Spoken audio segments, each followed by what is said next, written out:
very warm welcome to all our viewers and welcome to a new edition of Africa Today, our show bringing you all the latest news and events happening all around the African continent. My name is Anju Meher and I'll be with you on today's episode, and as usual we begin straight away with a look at some of the news making the headlines in Africa, starting with the local scene, where the Egyptian Ministry of Trade and Industry has inaugurated the 11th edition of the Africa Food Manufacturing Exhibition, which is being held in Cairo from the 28th till the 30th of May. Egyptian companies account for about 25% of the participants this year. We have more details in this story. As part of the Africa Food Manufacturing Exhibition, the Ministry of Trade and Industry also opened ProPac MENA 2023, Africa's most comprehensive event for processing and packaging in the food and beverage industry. The event was held at the Egypt International Exhibition Center. Over 300 companies from 33 countries are participating in the two events, including France, Germany, Italy, Spain, Japan, China, India, Turkey, Saudi Arabia, the United Arab Emirates, Tunisia, South Africa, Oman, Indonesia, Tanzania, Ghana, Kenya, and Nigeria. Egyptian companies account for about 25% of the participants. The two events are hosting various workshops that bring together experts from the food and beverage industry. The exhibition aims to create new trade and investment opportunities for exhibitors and companies. Samir stressed that the two events will provide a platform for exploring and sharing innovations and solutions in food ingredients, packaging, and processing across the MENA region. The AFM is the most comprehensive food and beverage exhibition in the region and aspires to become a major trading hub for the industry. Still with our news, the Builders of Egypt Forum was inaugurated with delegations from across the Arab and African world. The theme of this year's edition focuses on exporting Egypt's construction work throughout the region. These exports are a valuable source of foreign currency and help sustain operations of Egyptian companies. We have more details in this story. The African Union has facilitated the awarding of 2.1 billion Egyptian pounds worth of $69.6 million worth of projects to Egyptian contractors across various countries on the continent. The statement was made by the president of the African Federation of Construction Contractors Associations, AFCCA, Hassan Abdelaziz, on Sunday.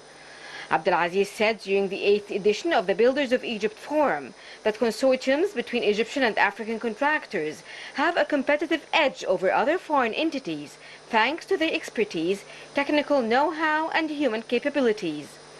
He said these consortiums play a vital role in economic development, job creation, and the introduction of tangible opportunities for citizens across Africa. The Builders of Egypt Forum was inaugurated on Sunday with delegations from across the Arab world and Africa. The theme of this year's edition focuses on exporting Egypt's construction work throughout the region. These exports are a valuable source of foreign currency and help sustain the operations of Egyptian companies. The event, which was organized in cooperation with the Saudi Contractors Authority (SCA), features Saudi Arabia as the guest of honor. Saudi Arabia offers significant opportunities for Egyptian contractors in its vast contracting market. The statement was made by the president of the SCA, Zakaria Abd Qadir. He said the country's contracting market contributes approximately 255 billion Saudi riyals, worth of almost $68 billion annually to the GDP.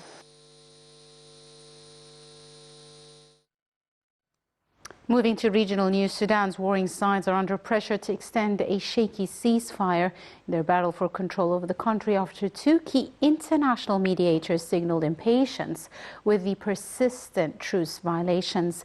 Gunfire rang out in the Sudanese capital, adding to truce violations which the U.S. and Saudi mediators said hindered the delivery of the desperately needed aid. We have more details in this report. In 6 weeks of urban warfare, more than 1,800 people have been killed, according to the Armed Conflict Location and Event Data Project for Sudan.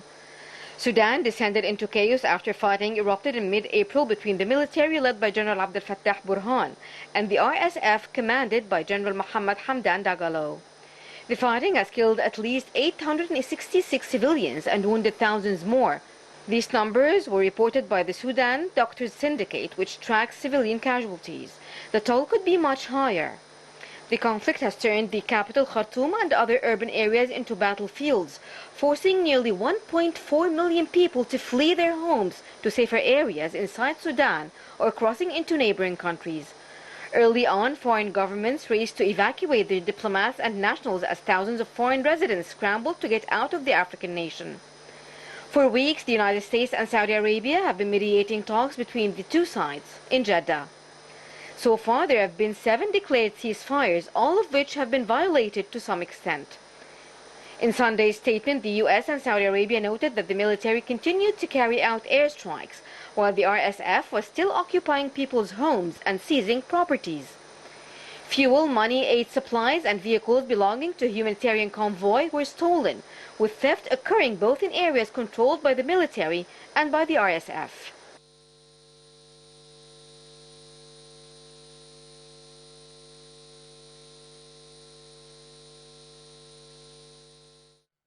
And for more news, Egypt has had a long-standing relationship, of course, with the African continent and has played a critical role in the establishment and success of the African Union AU.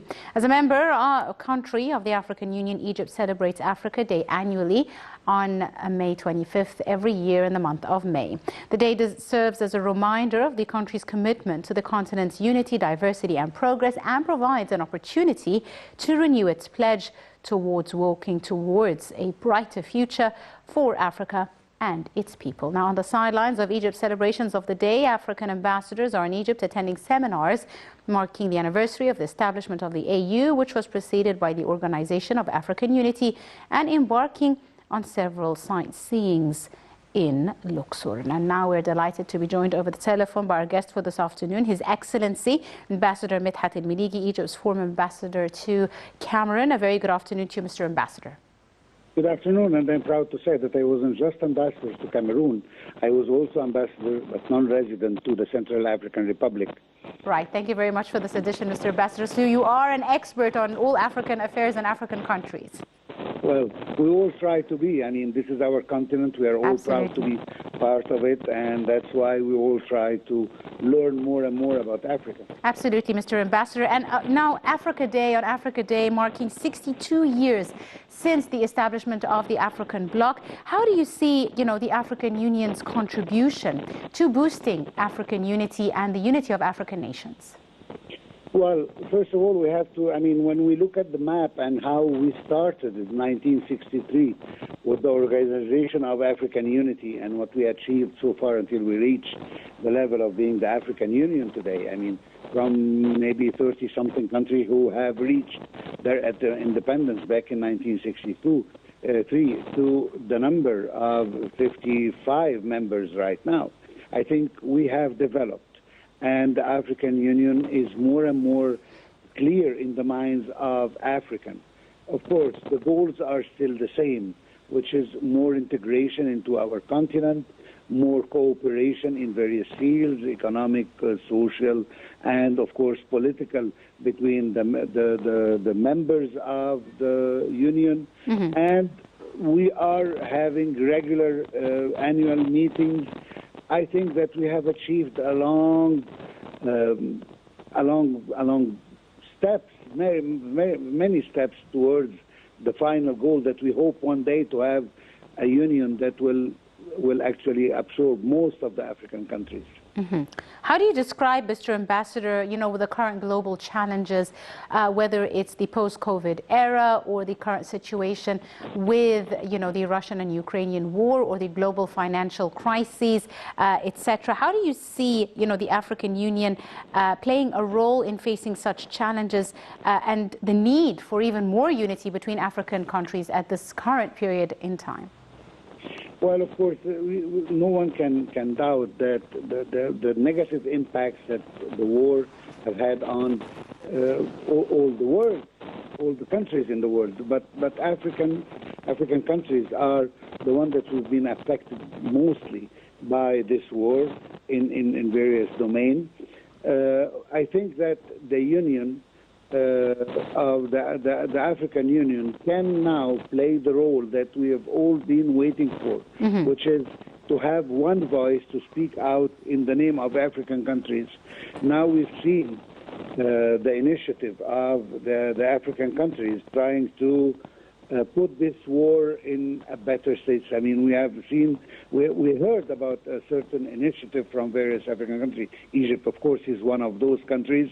We should not elaborate much on this since it's still in the negotiation phase. But I think that because of the price we paid due to this war, Africa is now one of the continents that are deeply involved with trying to find a solution, especially that the Western world is more concerned with who should come as a victorious from this war more than establishing a long-last peace.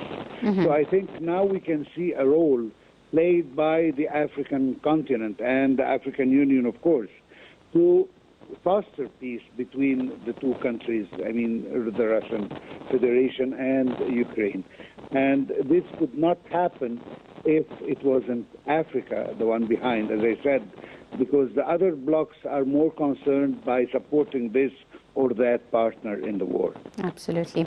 Now, Mr. Ambassador, during Egypt's presidency, of the African Union, President Abdel Fattah el-Sisi championed the Free Trade Zone Agreement, and this agreement is supposed to bring African states closer together in an economic sense. How do you see this agreement or this continental free trade zone playing a role now in dealing with challenges facing the African continent, especially when it comes to issues related to food security, for example?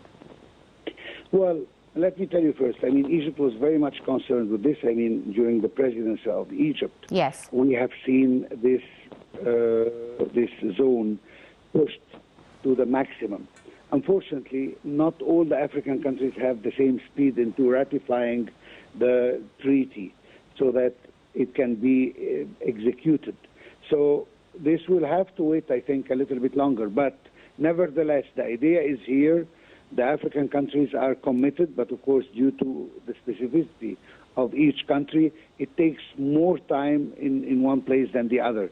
So I think it will take a little bit longer, but we are all convinced, and based on many conversations that I had with many African responsibles, they all insisted on the importance of the free zone and that it has to be here. I mean, we have seen many other blocs that are trying to reach better results and to reach a certain unity level that we didn't reach yet. And we are all confident that eventually it will come. It will take a little bit more time, maybe, but eventually it will come. We hope very soon. Mr. Ambassador, how do you describe, Egypt's African dimension and African ties? Historically, how do you weigh the current ties linking Cairo and, with lots of different African capitals in the continent? Well, let me tell you something.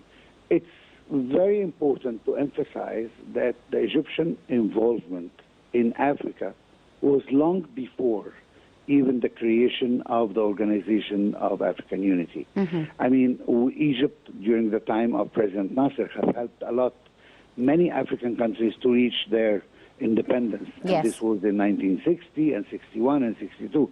As we all know, the creation of the organization happened in 1963.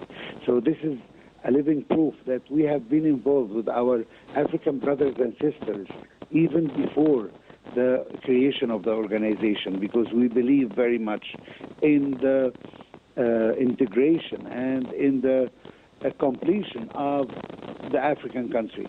And this has always been the view and the strategy of our Egyptian leaders ever since the revolution of 1952 all the way until today.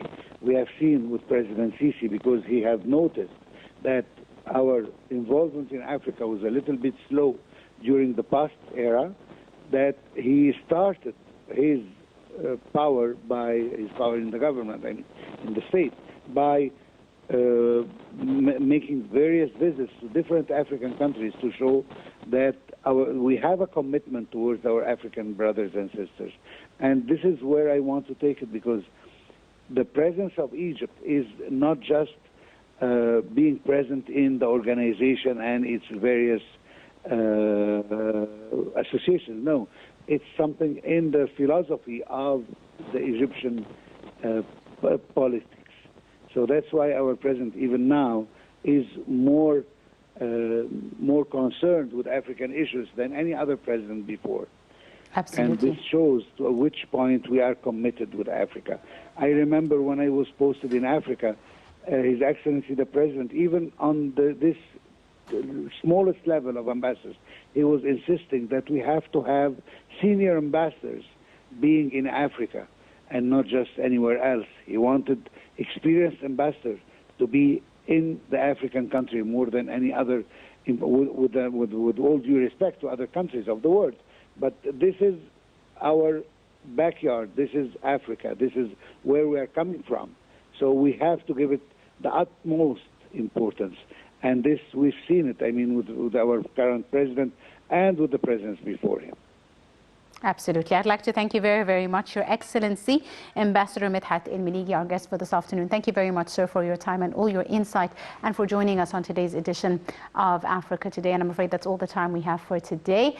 You are in the company of myself, Angie Meher. Many thanks for joining us.